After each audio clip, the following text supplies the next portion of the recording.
5.2 થી જોવાનું છે. આગળ એક લેક્ચર આપણે આ ચેપ્ટરની શરૂઆત કરી હતી, કોષ વિષયની માહિતી મેળવેલી હતી. હવે આજે આપણે જોવાનું છે પ્રવૃત્તિ 5.2 શું કહેવા માંગે છે કે જુદા જુદા કદ ધરાવતા પર્ણના આવરણ, ડુંગળીના મૂલાગ્ર અને ડુંગળીના કદના પડ લઈ તેનું હંગામી આસ્થાખંડ તૈયાર કરો અને સંયુક્ત સૂક્ષ્મદર્શક કેન્દ્રમાં અવલોકન કરી અને નીચેના પ્રશ્નના જવાબ આપો. નીચે પ્રશ્ન આપેલા છે એના આપણે જવાબ આપવાના છે. પહેલો પ્રશ્ન છે કે શું બધા કોષો કદ અને આકારમાં સમાન છે? તો આપણે જોઈશું તો કે બધા કોષો છે તે આકારમાં અને કદમાં સમાન છે નહીં. એટલે જવાબ લખીશું ના. કોષો કેવા હોય છે? બધામાં અલગ અલગ આકારના અને અલગ અલગ કદના હોય છે. તો કે કોષો કદ અને આકારમાં અલગ અલગ છે. એવું લખવું હોય તો પણ લખી શકાય કે કોષમાં બધા કોષોના આકાર અને કદ સમાન નથી. હવે બીજો પ્રશ્ન એના પછીનો છે, શું બધા કોષોની સંરચના સમાન છે? તો કે ના, બધા કોષોની સંરચના સમાન નથી. સમાન ખાલી શું છે? તો કે બધામાં કોષ કેન્દ્ર આવેલું છે અને કોષ દિવાલની હાજરીની બાબતે સમાનતા છે. બધા કોષોમાં ખાલી શું સમાનતા છે? તો કે કોષ કેન્દ્ર આવેલું છે અને કોષ દિવાલની હાજરી ખાલી સમાનતા છે. તો લખીએ કે ના, બધા કોષો સંરચનાની દ્રષ્ટિએ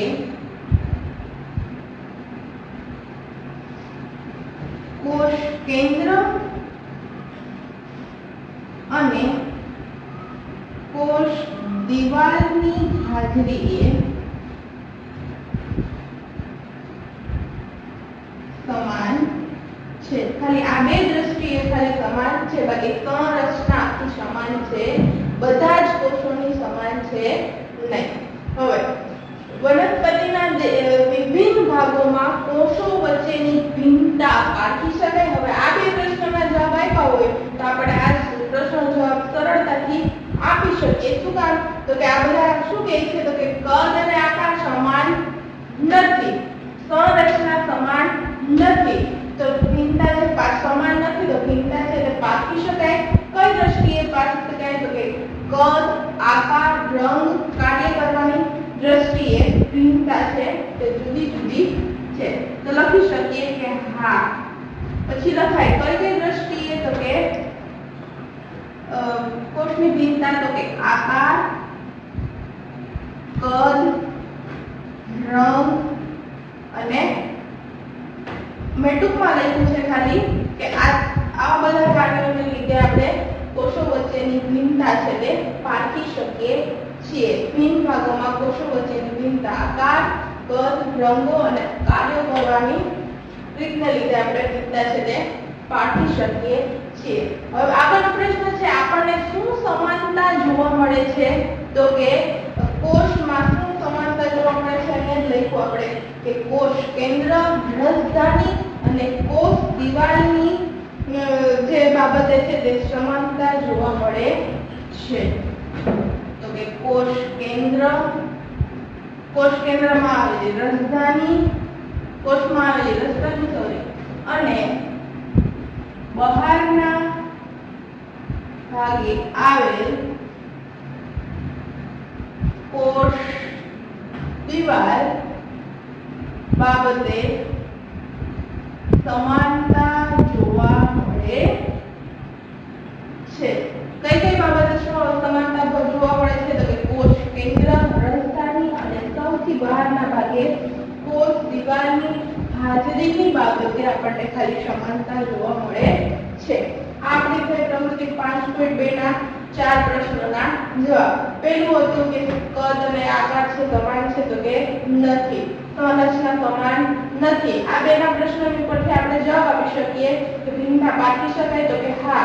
કઈ કઈ બાબતે? તો કે આકાર, કદ સમાન નથી, રંગ, કાર્ય બધું સમાન છે નહીં. અને સુભિન્નતા સમાનતા શું છે ખાલી તો કે કોષ કેન્દ્રની હાજરી અને કોષ દિવાલની હાજરી એ બધા જ કોષોની સમાનતા છે. હવે આગળ જોઈએ કે સજીવોમાં શ્રમની વહેંચણી સમજાવો. તો કે સજીવોમાં શ્રમની વહેંચણી, સજીવો કયા પ્રકારના છે તો કે એકકોષીય સજીવ અને બહુકોષીય સજીવ. આગળ મેં તમને કીધું કે એક કોષીય સજીવ છે તેમાં એક જ કોષ આવેલો હોય છે, તેના કાર્યો કરવા માટે એક કોષની મદદથી જ બધા કાર્યો કરે છે. તો કેવી રીતે તો કે શરીરનો આકાર બદલે છે, જુદા જુદા કાર્યો કરવા માટે શું કરે છે, શરીરનો આકાર નિશ્ચિત આકાર અને કદ ધારણ કરે છે. પ્રશ્ન એવો પૂછી શકાય કે સજીવોમાં શ્રમની વહેંચણી સમજાવો. તો સૌપ્રથમ આપણે એક કોષીય સજીવોમાં જોઈએ તો કે સજીવમાં કદ અને આકાર તેના વિશિષ્ટ કાર્યો સાથે સંબંધિત હોય છે. પહેલો ટોપિક આપણે લખીએ કે સજીવોમાં આકાર અને કદ તેના કાર્ય સાથે નિશ્ચિત હોય છે. એક કોષીય સજીવની આપણે વાત કરીએ તો કે વિવિધ કાર્યો કરવા માટે તે શરીરનો આકાર અને કદ એ નિશ્ચિત પ્રમાણમાં ધારણ કરે છે. બીજો ટોપિક લખીએ તો કે વિવિધ કાર્યો કરવા માટે શરીરનું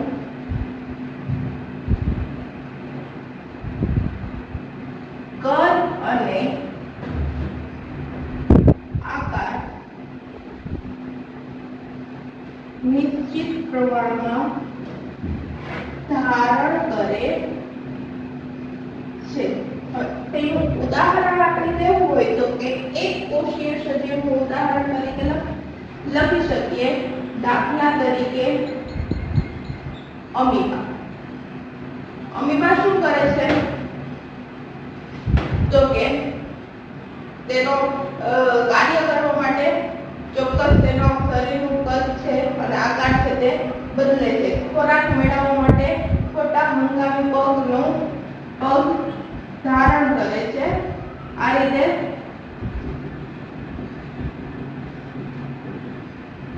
તે ખોરાકને મેળવે છે અને ઉત્સર્જનની ક્રિયા પણ એક કોષ દ્વારા તેના ચોક્કસ કાર્ય કરવા માટે ચોક્કસ અંગિકાઓ આવેલી હોય છે. કોઈ પેશી કે અંગ આવેલું હોતું નથી. અમીબામાં ચોક્કસ કાર્ય કરવા માટે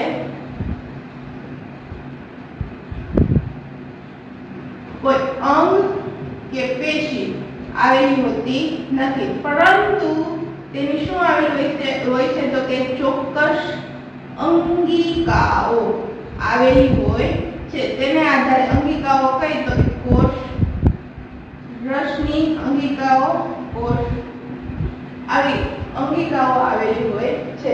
એક કોષીય સજીવમાં કોઈ અંગ પેશી ચોક્કસ કાર્ય કરવા માટે આવેલું હોતું નથી, પરંતુ અંગિકાઓ આવેલી છે. જેવી રીતે શરીરનો આકાર છે તે કાર્યો કરવા માટે આકાર અને કદ છે તે બદલે છે. હવે બીજી બહુકોષીય સજીવમાં જોવા જઈએ તો કે બહુકોષીય સજીવોમાં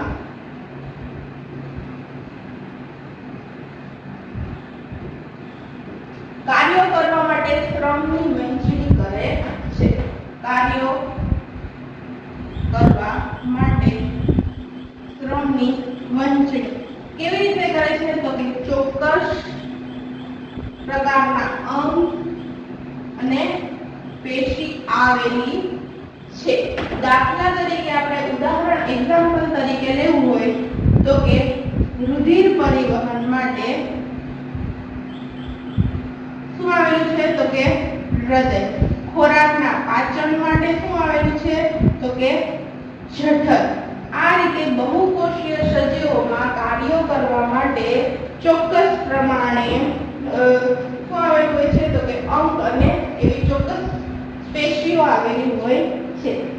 આવા સજીવોમાં કોષના આકાર પણ નિશ્ચિત હોય છે. તમને ટેક્સ્ટ બુકમાં આપેલા છે તો કેવા આપેલા છે તો ચેતાકોષની આકૃતિ આવેલી છે, રક્તકણો, સ્નાયુ કોષો એટલે કે બહુકોષીય સજીવોમાં ચોક્કસ આકારના કોષો આવેલા હોય છે. કેવા કોષો તો કે ચેતાકોષો, રક્તકણ આવા કોષો આવેલા હોય છે અને આની આકૃતિ તમને ટેક્સ્ટ બુકમાં આપેલી છે અને આપણે સરળતાથી કઈ નામ આપી શકીએ. સ્નાયુ કોષો આ બધા છે તે કોષો શેમાં આવેલા છે તો કે બહુકોષીય સજીવોમાં આવેલા છે. આ પ્રશ્ન જવાબ થઈ ગયો સજીવોમાં શ્રમની વહેંચણી. એક કોષીય સજીવો શું કરે છે કાર્ય કરવા માટે?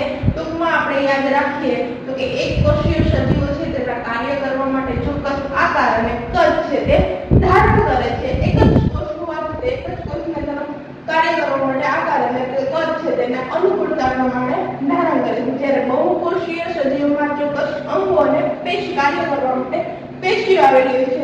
દાખલા તરીકે શું આવેલું છે તો કે રુધિર પરિવહન માટે આપણે શું આપેલું છે તો કે હૃદયની રચના છે. ખોરાકનું પાચન કોણ કરે છે તો કે જઠર. આ રીતે નિશ્ચિત પ્રકારના આવા સજીવોમાં નિશ્ચિત પ્રકારના કોષો પણ નિશ્ચિત આકાર અને કદ ધરાવતા કોષો આવેલા હોય છે જેવા કે ચેતાકોષ, રક્તકણ અને સ્નાયુ કોષો. હવે એના પછી આપણે આગળ જોઈએ તો કે કોષ શાનો બનેલો છે? કોષનું બંધારણીય આયોજન શું છે?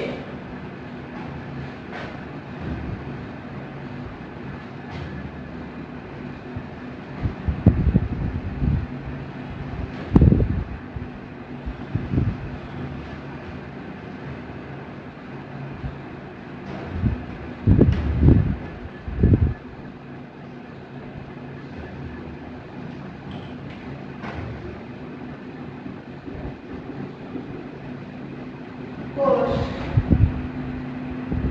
શાનો બનેલો છે અને તેનું બંધારણીય આયોજન શું છે? બંધારણીય આયોજન શું છે? હવે આગળ જ્યારે મેં લેક્ચર લાસ્ટમાં પૂરો કર્યો ત્યારે મેં તમને ચોક્કસ ભાગના કોષના ચોક્કસ રચનાત્મક ભાગો વિશે કીધું. કોષના રચનાત્મક ભાગ શાનો બનેલો છે? મેં તમને આવી રીતના એક કોષ દોરેલો હતો. કોષ કેન્દ્ર, કોષ રસ અને કોષ પટલ. કોષ કેન્દ્ર અને કોષ રસ.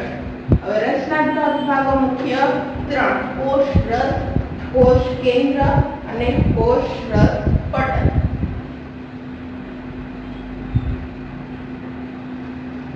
કોષ શાનો બનેલો છે તો કે કોષના રચનાત્મક ભાગો મુખ્ય કયા છે તો કે કોષ રસ, કોષ રસ પટલ અને કોષ કેન્દ્ર. હવે કોષ રસ કોષના વિવિધ કાર્યો કરવા માટે વિશિષ્ટ ઘટકો ધરાવે છે. કોષ રસ છે તેના કાર્યો કરવા માટે નિશ્ચિત ઘટકો ધરાવે છે. હવે કોષ કાર્યો કરવા માટે નિશ્ચિત ઘટકો ધરાવે છે તો તમે કહો કે મેડમ એના નામ શું છે તો કે એક્ઝામ્પલ તરીકે લઈ શકીએ. કેવા તો કે કણાભસૂત્ર, અંતઃકોષ રસાળ, કણાભસૂત્ર, અંતઃકોષ રસાળ, લાઇસોસોમ, રિબોસોમ વગેરે જેવા કોષ છે તેના કાર્યો કોષના વિવિધ કાર્યો કરવા માટે વિશિષ્ટ ઘટકો ધરાવે છે. કોષ રસ છે તે કોષના કાર્યો કરવા માટે વિશિષ્ટ ઘટકો ધરાવે છે. છે અને આ ઘટકો કેવા તો કે કણાભસૂત્ર, અંતઃકોષરસ, છાલ, લાઇસોસોમ, ગોલ્ગી, પ્રસાધન અને રિબોસોમ જેવા વગેરે. રિબોસોમ વગેરે જેવા શું ધરાવે છે તો કે ઘટકો ધરાવે છે. હવે વિવિધ અંગિકાઓ ધરાવતો કોષરસ, કોષ કેન્દ્ર અને કોષને ઘેરતા કોષરસ પટલ દ્વારા કોષનું આયોજન થાય. કોષનું આયોજન કોના દ્વારા થાય છે? કોષનું આયોજન કોષરસ પટલ દ્વારા થાય છે. કાર્ય કરવા માટે શું આવેલું હોય છે? કોષરસમાં કણાભસૂત્ર, અંતઃકોષરસ, છાલ, લાઇસોસોમ વગેરે. હવે કોષનું આયોજન કોણ કરે છે તો કે કોષરસ પટલ દ્વારા છે કે કોષ કેન્દ્ર, કોષરસ અને કોષને ઘેરતા કોષરસ પટલ છે તે કોષનું આયોજન કરે છે.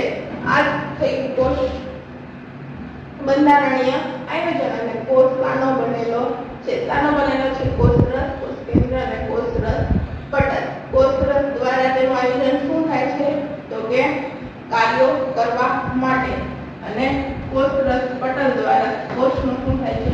આયોજન. 2 માર્કમાં પૂછી શકે. હવે આગળ જોઈએ કોષરસ પટલ અથવા કોષીય પટલ. કોષરસ પટલ અને કોષીય પટલ ક્યાં આવેલું છે તો કે કોષનો સૌથી બહારનો ભાગ એટલે કોષરસ પટલ.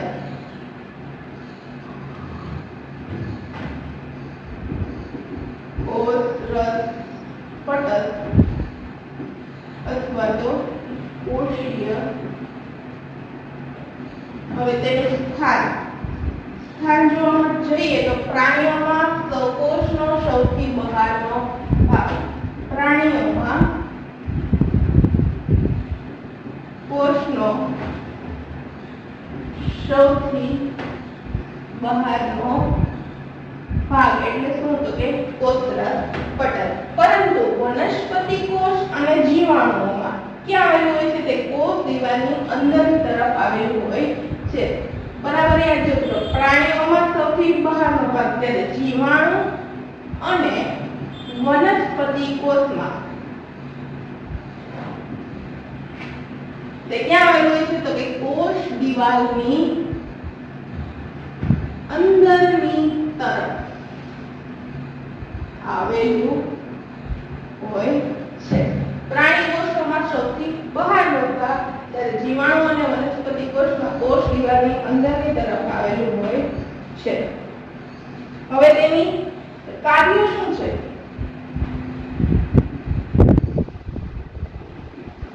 કોષ દિવાલનું કાર્ય શું છે તો કે તે કોષને બહાર વાતાવરણને બહાર આવરણથી શું રાખે છે? દૂર રાખે છે.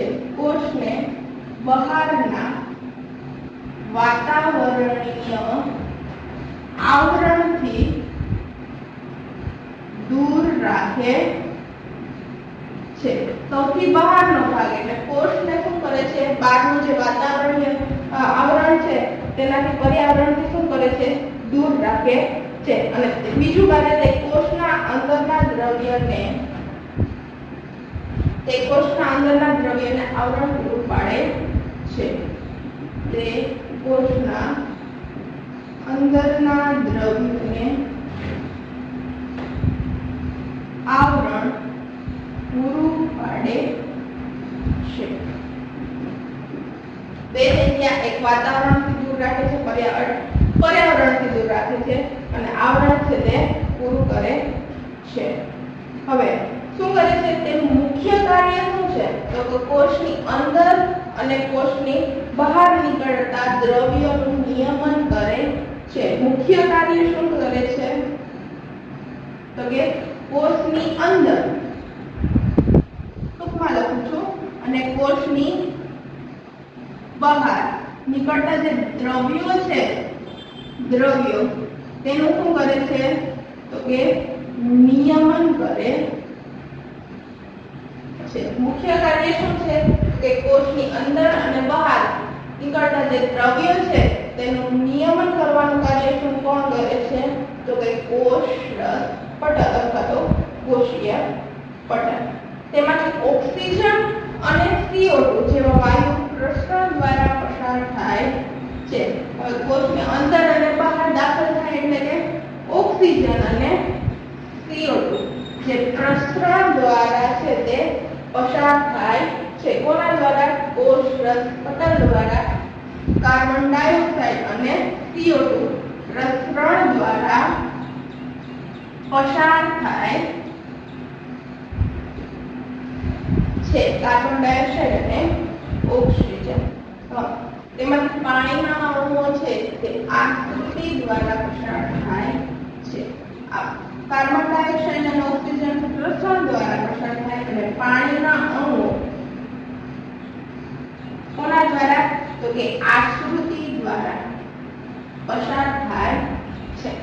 આ થઈ ગયું કોષરસ પટલ અને કોષીય પટલ. ક્યાં આવેલું છે તો કે પ્રાણીઓમાં સૌથી બહારનો ભાગ જ્યારે જીવાણુ અને વનસ્પતિ કોષમાં કોષ દિવાલની અંદરની તરફ આવેલું હોય છે. તેના કાર્ય શું છે તે કોષને બહારના વાતાવરણીય પર્યાવરણીય આવરણથી શું કરે છે દૂર રાખે છે અને કોષની અંદર જે દ્રવ્ય આવેલા છે તેને આવરણ પૂરું પાડે છે, રક્ષણ કરે છે. ટૂંકમાં કેવું હોય ગુજરાતીમાં સમજવું હોય તો મુખ્ય કાર્ય શું છે તો કે કોષની અંદર દાખલ થતા અને બહાર નીકળતા જે દ્રવ્યો છે તેના પર શું કરે છે નિયમન કરે છે. તો કેવા તો કે કાર્બન ડાયોક્સાઇડ અને CO2 જે દ્રવ્યો છે તેનું પ્રસરણ દ્વારા પસાર કરે છે અને જે પાણીના અણુઓ છે તે આકૃતિ દ્વારા પસાર કરે છે. હવે આગળ જોઈએ કે પ્રસરણ એટલે શું અને કોષના વાયુ વિનિમય વિશે જણાવો.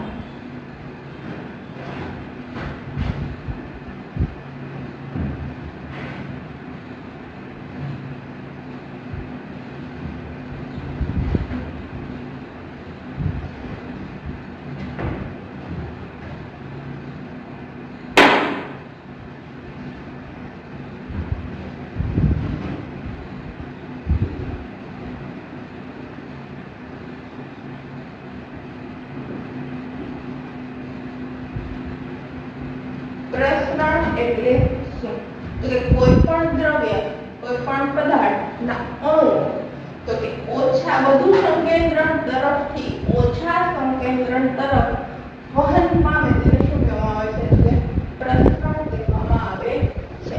કોઈ પણ દ્રવ્ય અથવા તો શું તો કે પદાર્થના અણુઓ છે તે ઓછા સંકેન્દ્રીય માંથી જ્યારે વધારે સંકેન્દ્રણમાંથી ઓછા સંકેન્દ્રણ તરફ વહન પામે તેને શું કહેવામાં આવે છે તો કે પ્રસરણ કહેવામાં આવે છે. કોઈ પણ દ્રવ્ય અથવા પદાર્થના અણુઓ વધારે સંકેન્દ્રણ તરફથી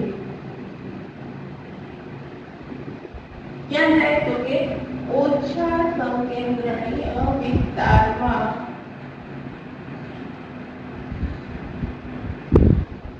વહન પામે તેને પ્રસરણ કહેવામાં આવે છે. કયા વિસ્તારમાંથી તો કે વધારે સંકેન્દ્રણ તરફથી ઓછા સંકેન્દ્રણ તરફ વહન અથવા તો ગતિ કરે તેને શું કહેવામાં આવે છે તો કે પ્રસરણ કહેવામાં આવે છે. હવે દાખલા તરીકે આપણે જોઈએ તો શ્વસન દરમિયાન છે તે કાર્બન ડાયોક્સાઇડ શું થાય છે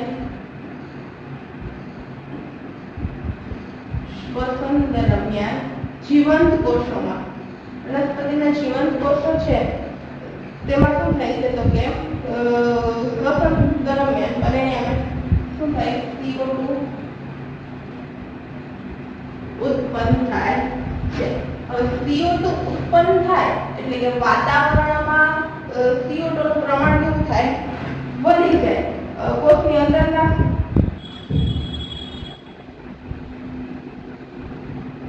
કોષની અંદર CO2 નું પ્રમાણ વધે. કોની સાપેક્ષે તો કે વાતાવરણીય વિસ્તારની સાપેક્ષ શોષણ દરમિયાન શું થાય? કાર્બન ડાયોક્સાઇડ વાયુ કોષમાં જીવંત કોષોમાં CO2 ઉત્પન્ન થાય. જ્યારે કોષની અંદર ઉત્પન્ન થાય એટલે ક્યાં રહે? તો કે કોષની અંદર. કોષની અંદર કોનું પ્રમાણ વધી જાય? ઉત્પન્ન થાય એટલે કાર્બન ડાયોક્સાઇડ પ્રમાણ. કોની? તો કે વાતાવરણીય વિસ્તારને લીધે. હવે વાતાવરણીય વિસ્તાર કાર્બન ડાયોક્સાઇડનું જે વધી જાય એટલે CO2 ની સાંદ્રતા શું થાય? વધે. CO2 ની સાંદ્રતા વધે. શું કામ? CO2 નું પ્રમાણ વધ્યું એટલે કે સાંદ્રતા વધી. એટલે સાપેક્ષમાં કોષની બહારના વાતાવરણથી અંદર કોષની અંદર CO2 ની સાંદ્રતા વધે. હવે CO2 ની સાંદ્રતા વધે એટલે કે કોષની અંદર વધુ સાંદ્રતા તરફથી ઓછી સાંદ્રતા તરફ વહન પામે. એટલે આપણે ઉચ્છવાસ દરમિયાન જે કાર્બન ડાયોક્સાઇડ વાયુ બહાર કાઢે એટલે કે વધારે, આપણે પ્રશ્નની વ્યાખ્યા છે કે વધારેથી ઓછી તરફ. એટલે કે જે કોષમાં CO2 છે તે ક્યાં પ્રસરણ પામશે? તો કે વાતાવરણમાં. એટલે કે વધારે સંકેન્દ્રણ વિસ્તાર તરફથી ઓછા સંકેન્દ્રણીય વિસ્તાર તરફ કાર્બન ડાયોક્સાઇડ વાયુનું પ્રસરણ થશે. હવે આ જ રીતે ઓક્સિજન વાયુ, તો કે આપણે ઓક્સિજન વાયુની પ્રમાણ ક્યાં વધારે છે? તો કે વાતાવરણીય વિસ્તારમાં. એટલે કે વધારે તરફથી ક્યાં આવશે? ઓછા તરફ. એટલે ઓક્સિજન વધારે તરફથી ક્યાં આવશે? ઓછા સંકેન્દ્રણીય વિસ્તાર તરફ. એટલે પ્રસરણની ક્રિયા દરમિયાન તે વધારેમાંથી ઓછા સંકેન્દ્રીય તરફ ગતિ પામશે. આને શું કહેવામાં આવે છે? કે પ્રસરણ. અને વાયુ વિનિમયને આધારે કોષના વાયુ વિનિમયને આધારે વાયુ વિનિમય એટલે કે શ્વાસોશ્વાસ ઉચ્છ્વાસની ક્રિયા દરમિયાન કાર્બન ડાયોક્સાઇડ વાયુ ઉત્પન્ન થાય તો કોષમાં કાર્બન ડાયોક્સાઇડની પ્રમાણ વધે. અને કોની સાપેક્ષે વધે? તો કે વાતાવરણની સાપેક્ષે. કોની સાંદ્રતા વધે? કોષમાં રહે કાર્બન ડાયોક્સાઇડની. એટલે પ્રસરણની ક્રિયા દરમિયાન એટલે કે આપણા કોષમાં છે તે વધારે સાંદ્રતા છે, તેથી પ્રસરણની ક્રિયા દરમિયાન એટલે ઓછી સાંદ્રતા તરફ વાતાવરણ સાંદ્રતા તરફ CO2 નું શું થાય છે? પ્રસરણ થાય છે. આ સેમ એજ પ્રક્રિયા શેમાં? તો કે ઓક્સિજનમાં વધારે તરફથી ઓછા તરફ પ્રસરણ પામે છે. હવે સાંદ્રતાના આધારે દ્રાવણના પ્રકાર.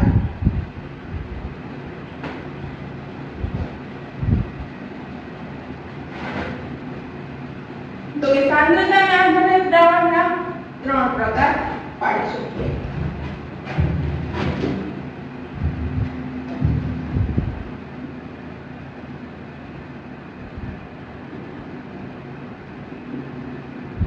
સાંદ્રતાને આધારે દ્રાવણના પ્રકાર. સાંદ્રતાને આધારે દ્રાવણના કેટલા પ્રકાર પાડી શકીએ આપણે? તો કે 3. પહેલું સમસાંદ્ર દ્રાવણ એટલે કે આઇસોટોનિક. પહેલું સમસાંદ્ર દ્રાવણ એટલે કે આઇસોટોનિક. સમસાંદ્ર દ્રાવણ કોને કહેવાય? તો કે બે દ્રાવણની સાંદ્રતા એક સમાન હોય તેને કે સમસાંદ્ર દ્રાવણ કહે છે. જ્યારે બંને દ્રાવણની સમાનતા સાંદ્રતા સમાન હોય તેને શું કહેવામાં આવે છે? તો કે સમસાંદ્ર દ્રાવણ કહેવામાં આવે છે. હવે એને ઇંગ્લિશમાં આપ્યું હોય તો કે આઇસોટોનિક. હવે અધોસાંદ્ર એટલે કે હાઇપોટોનિક. બીજી અધોસાંદ્ર એટલે કે હાઇપોટોનિક. હવે હાઇપોટોનિકમાં શું હશે કે જે દ્રાવણની સાંદ્રતા બીજા દ્રાવણની સાંદ્રતાની સરખામણીમાં ઓછી હશે. જે દ્રાવણની સાંદ્રતા બીજા દ્રાવણની સાંદ્રતા सांद्रतानी सापेक्षमां ओછી હશે।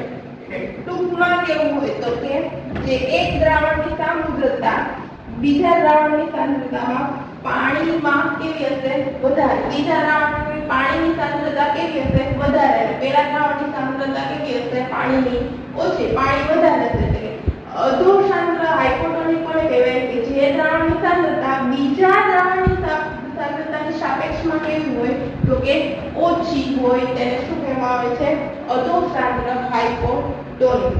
હવે અધિસાંદ્ર આનાથી ઉલટું અધિસાંદ્ર એટલે કે હાઇપરટેનિક। હવે જે દ્રાવણની સાંદ્રતા બીજા દ્રાવણની સાંદ્રતાની સાપેક્ષમાં વધારે છે હાઇપર એટલે કે વધારે, એટલે કે જે દ્રાવણની સાંદ્રતા બીજા દ્રાવણની સાંદ્રતાની સાપેક્ષમાં વધુ હશે તેને શું કહેવામાં આવે છે તો કે હાઇપરટેનિક અધિસાંદ્ર દ્રાવણ કહેવામાં આવે છે। હવે આગળ એમાં જોઈએ તો ટેક્સ્ટબુકમાં તમે આગળ જોશો આ ખાલી વ્યાખ્યા છે।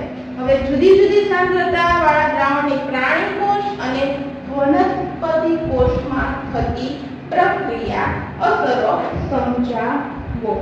હવે વનસ્પતિ કોષ અને પ્રાણી કોષમાં હું તમને આકૃતિ દોરીને સમજાવીશ।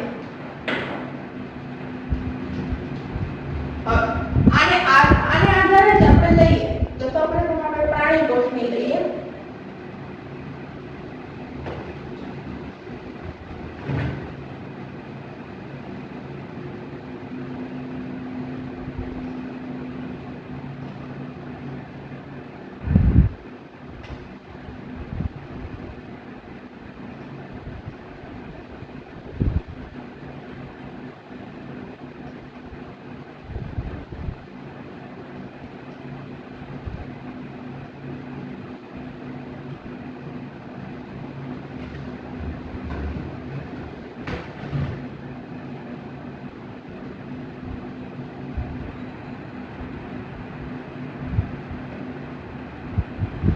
તમે સમજી લો કે પ્રાણી કોષ છે પણ બંને જે દ્રાવણમાં નાખેલો છે દ્રાવણની સાંદ્રતા સમાન છે એટલે કે સમસાંદ્રી દ્રાવણ પેલું એટલે કોષ છે તે કઈ સ્થિતિમાં હશે તો કે બંને સ્થિતિમાં સમાન હશે કારણ કે બંને દ્રાવણમાં કેવું છે દ્રાવણ સમસાંદ્ર બંને દ્રાવણ છે તે સરખા છે। કોષને કયા દ્રાવણમાં ડુબાડવામાં આવે છે તો કે જે સાંદ્રતા સમાન હોય તેવા દ્રાવણમાં ડુબાડવામાં આવે છે તો કોષ પર કોઈ અસર થતી નથી। હવે બીજા એવા કોષના દ્રાવણમાં ડુબાડવામાં આવે કેવા તો કે અધો સાંદ્ર હાઇપોટોનિક સાંદ્રમાં જો કોષને ડુબાડવામાં આવે તો કોષની સ્થિતિ કેવી થશે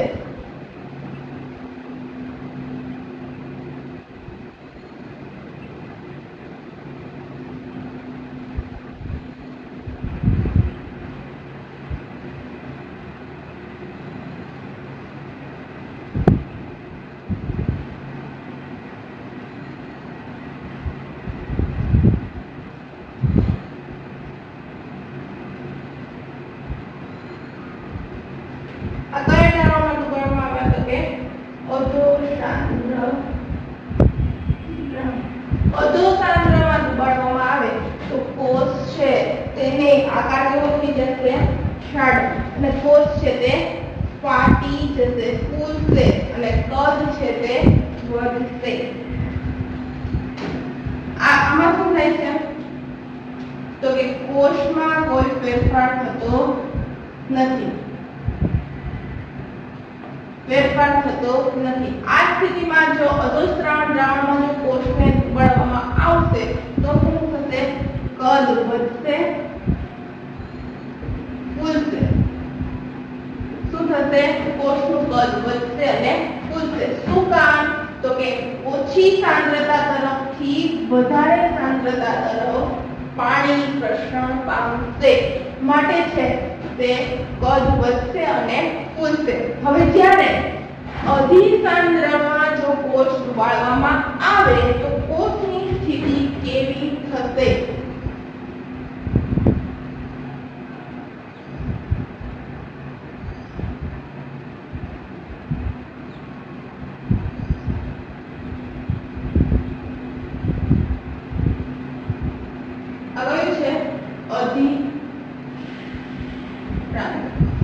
અધિસાંદ્રમાં ડુબાડવામાં આવશે તો કોષનો આકાર કેવો થઈ જશે? તો કે પાણી છે તો કોષની બહાર નીકળી જશે એટલે કોષ છે તે સંકોચાઈ જશે.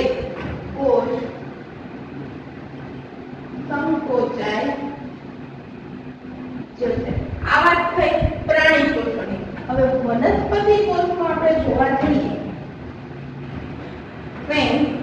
વનસ્પતિ કોષમાં આપણે જોવા જઈએ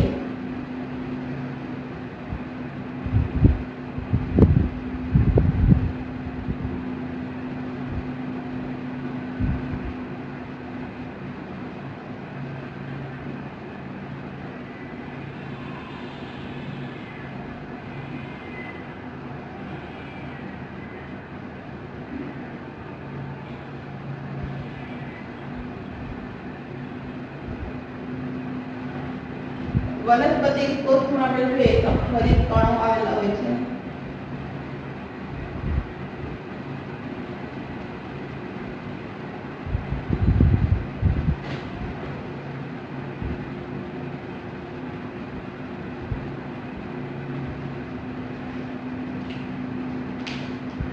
કોષ કેન્દ્ર દર્શાવી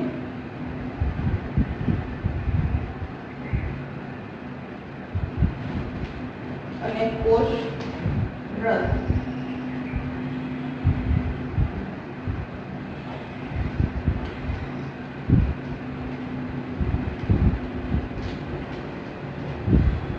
હરિત કણ, કોષ કેન્દ્ર અને કોષ રસ. હવે આ રીતનો એક ટૂંકમાં કે નથી તો કે H2O આ H2O જેવા દાખલ થાય છે એટલા જ પ્રમાણમાં શું થાય છે પાછા બહાર નીકળે છે એટલે કોષમાં કોઈ ફેરફાર થાય નહીં. જ્યારે આમાં કોષમાં પાણી જેટલું કોષની અંદર દાખલ થાય છે એટલા પ્રમાણમાં બહાર નીકળતું નથી. વધારે H2O શું થાય છે દાખલ થાય છે. જ્યારે આમાં સૌથી વધારે શું થાય છે કોષની બહાર H2O નીકળે છે માટે કોષ છે કેવો થઈ જાય છે સંકોચાઈ જાય છે. હવે સમસાંદ્ર દ્રાવણમાં આ વનસ્પતિ કોષમાં પહેલું સમસાંદ્ર તેમાં જેટલા સમસાંદ્રમાં શું થાય છે જેટલા પ્રમાણમાં H2O દાખલ થશે એટલા જ પ્રમાણમાં H2O પાછો નિકાલ પણ થશે. હવે બીજું આપણે લેવા જઈએ તો કે અધોસાંદ્ર તેમાં રસદાની શું થશે ફૂલી જશે માટે જેટલા પ્રમાણમાં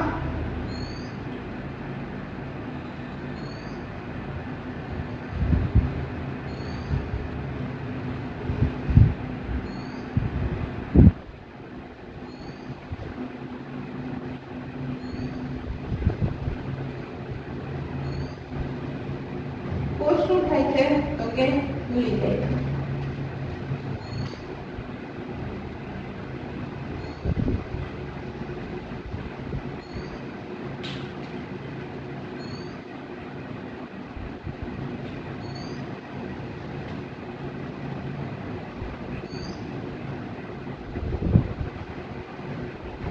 આ કયું છે તો કે અધોસાંદ્ર. અધોસાંદ્રમાં શું થશે જેટલા પ્રમાણમાં H2O દાખલ થશે એટલા પ્રમાણમાં H2O નો નિકાલ થશે નહીં એટલે કોષ છે તે ફૂલી જશે. હવે ત્રીજી પરિસ્થિતિ કઈ તો કે કોષ સંકોચાઈ જશે.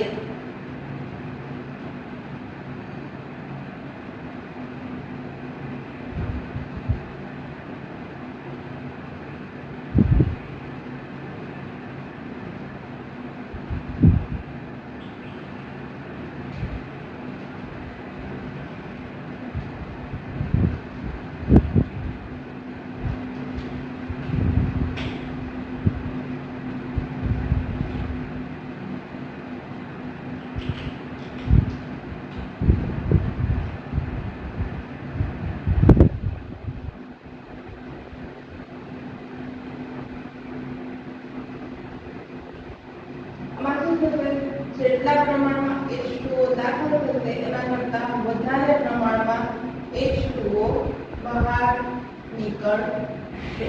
આ કયું દ્રાવણ થયું તો કે અધિસાંદ્ર દ્રાવણ.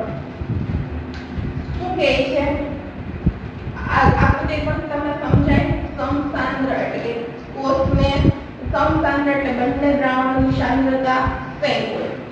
અધોશ્રાવણ એટલે કે પેલાની સાપેક્ષે બીજા દ્રાવણની સાંદ્રતાની સાપેક્ષે પેલાની કેવી હોય ઓછી હોય અને ત્રીજું તો કે બીજા દ્રાવણની સાપેક્ષમાં તે વધારે હોય છે. એટલે પાણી જેવું વધારે દાખલ થશે અને નીકળશે ઓછું અને જ્યારે ત્રીજી ઘટનામાં પાણી બહાર જેટલું નીકળશે એટલા પ્રમાણમાં પાછું દાખલ થશે નહીં. એટલે કોષ છે તે પાણી બહાર નીકળવાના લીધે કોષ સંકોચાય છે અને કદ વધશે. આમાં પણ કદ વધશે. આ થયું પ્રાણી અને વનસ્પતિ કોષોમાં સાંદ્રતાને આધારે જુદી જુદી અસર.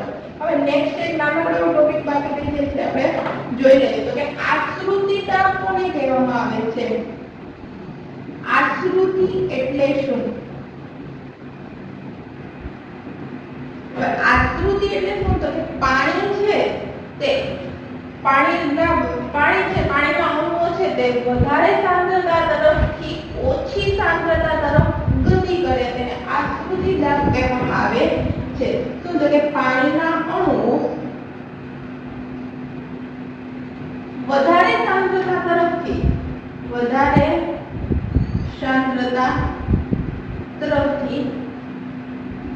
ઓછી સાંદ્રતા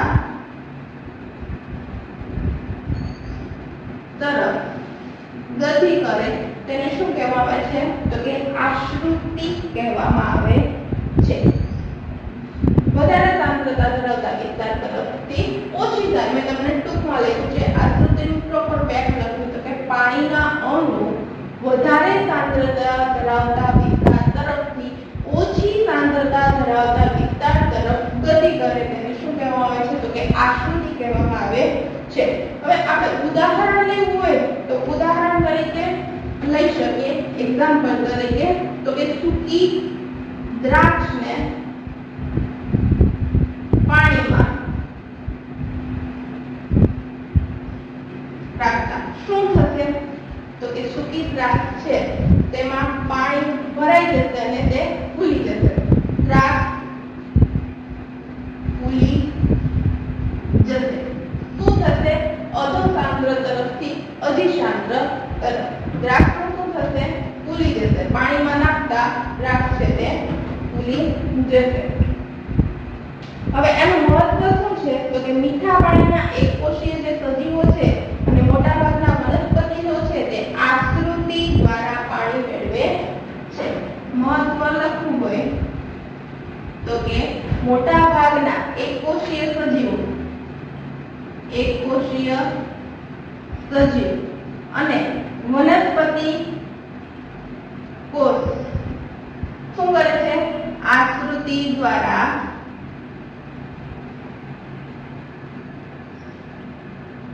પાણી મેળવે છે.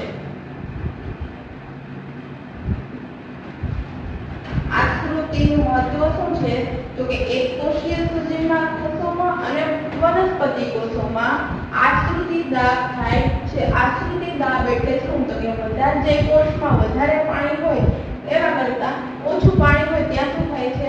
ગતિ કરે છે. તેને શું કહેવામાં આવે છે?